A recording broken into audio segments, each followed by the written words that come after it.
Learning with Subrata YouTube চ্যানেলে তোমাদের সকলকে স্বাগত। প্রিয় সপ্তম শ্রেণীর ছাত্রছাত্রীরা, আজকে আমরা করব 2024 সালের রায়মাটি বিভিন্ন যে সংস্থার যে প্রশ্নগুলো হয়, তো এবার থেকে তোমাদের এই চ্যানেলে বিভিন্ন সংস্থার প্রশ্নপত্রগুলো তোমাদের শেয়ার করা হবে এবং তার উত্তরগুলোও করে দেওয়া হবে।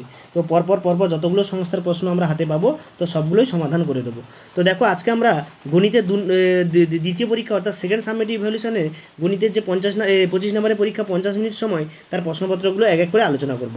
তো প্রথমে দেখো তোমরা, আর এরকম যদি তোমরা সমস্ত প্রশ্নপত্রগুলো পেতে চাও, অবশ্যই চ্যানেলটিকে সাবস্ক্রাইব করে রাখো এবং তোমরা বেল আইকনটি ক্লিক করে রাখবে।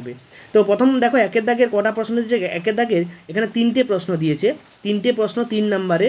তো 3টে প্রশ্ন সমাধানই করেছি। প্রথম প্রশ্ন কি বলেছে দেখো না, √3 5.567764 অসীম দশমিক সংখ্যাকে 3 দশমিক স্থানবন্ধ আসন্ন মানে প্রকাশ। 2 নম্বর প্রশ্ন বলেছে দেখো, x+7 whole square equal to x² plus 14x+ k হলে k এর মান এদের মধ্যে কোনটি, এবং দুটি ত্রিভুজ কখন সর্বসম হয় তার একটি শর্ত তোমরা লেখো। তো দেখো, এই যে প্রশ্নগুলো তার আমরা সমাধান করেছি। প্রথমে একের দাগে এটা 3 দশমিক স্থান পর্যন্ত যে আসন্ন মান বলেছিল, তার অ্যান্সারটা হবে 5.568। এবং 2 দাগে যে প্রশ্ন বলেছিল দেখো, x+7 এর হোল স্কোয়ার সমান x² প্লাস 4 14x+ k, তার অ্যান্সারটা এখানে করে দেওয়া আছে। দেখো না, দুদিকে যদি আমরা a+b হোল স্কোয়ারের সূত্র দিই, আর এদিকে যেমন আছে তেমন রেখে দুদিকে তুলনা করি, দেখো এখানে k এর জায়গায় 49 আসছে, তাহলে k এর মান কী হবে না 49 কত নম্বর অপশানটা ছিল না অপশান বি। দেখো এই অপশান বির দাগের অপশানটা হবে সঠিক, এই যে এই অপশানটাই হবে সঠিক। তো এরপরে দেখো, 3 দাগে যে দুটি ত্রিভুজ কখন সর্বসম হবে তার একটি শর্ত লেখো। তো এই প্রশ্নটার উত্তর আমরা এখানে দিয়েছি। দেখো এখানে 4টে শর্ত দিয়েছে, বইয়ের 126 পেজ টেক্সট বইয়ের প্রত্যেকের আছে। তো দুটো ত্রিভুজ যখন বাহু অর্থাৎ 3টে বাহু সমান থাকবে, অথবা দুটো বাহু একটা কোণ সমান থাকবে, অথবা একটা কোণ একটা বাহু এবং একটা কোণ সমান থাকবে, তখন তারা সর্বসম হবে। এবং সমকোণী ত্রিভুজ, সমকোণ অতিভুজ এবং বাহু যদি সমান থাকে তাহলে দুটি ত্রিভুজ সর্বসম হবে। এরপরে আমরা 2 দাগের প্রশ্নতে চলে যাচ্ছি। 2 দাগের প্রশ্নগুলো কি বলেছে দেখো আমরা আলোচনা করব। প্রথমে 2 দাগের এখানে কটা প্রশ্ন বলেছে না, 4 নম্বরে 2টি প্রশ্ন, কিন্তু এখানে দিয়েছে 3টে প্রশ্ন।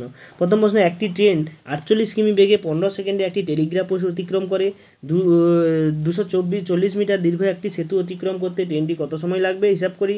এবং আমাদের বিদ্যালয়ে 30 মিটার হলঘরে মেঝে রং করতে 150 টাকা মজুরি খরচ হয়েছে। যদি হলঘরটির প্রস্থ 5 মিটার কম হতো তবে মজুরি খরচ পড়তো 120 টাকা। হলঘরটির প্রস্থ কত?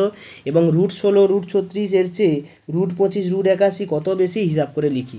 তো এরপরে দেখো, আমি এই বড় প্রশ্নগুলো করছি না, তোমাদের যদি একান্তই অ্যান্সার দরকার তোমরা কমেন্ট বক্সে লেখো, আমি অবশ্যই তোমাদের অ্যান্সারগুলোকে দিয়ে দেবো।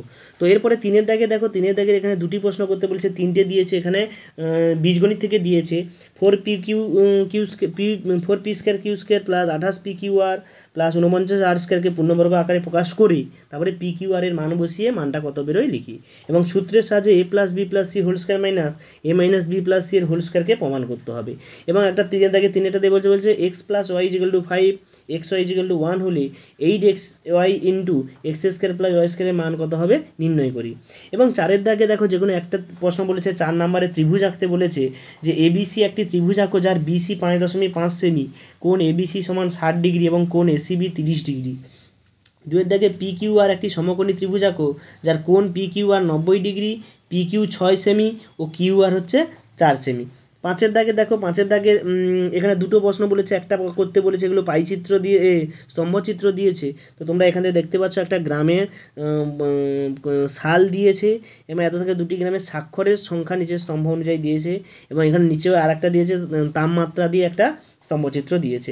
তো তোমাদের দ্বিতীয় পরীক্ষার যে টোটাল যে 25 নম্বরের পরীক্ষা 50 মিনিট সময়, তো সবগুলো প্রশ্ন আলোচনা করা হলো। তোমরা যদি সমস্ত প্রশ্নগুলো পেতে চাও, আমাদের চ্যানেলটিকে সাবস্ক্রাইব করো এবং বেল আইকনটি ক্লিক করে রাখো। তো তোমাদের এরকম সমস্ত প্রশ্নগুলো আলোচনা করা হবে প্রতিটা সেটে, এবং প্রত্যেকটা সংস্থার প্রশ্ন এইভাবে আলোচনা করা হবে। তো সকলকে ধন্যবাদ, সবাই ভালো করে পড়াশোনা করো, এগুলো ভালো করে প্র্যাকটিস করো।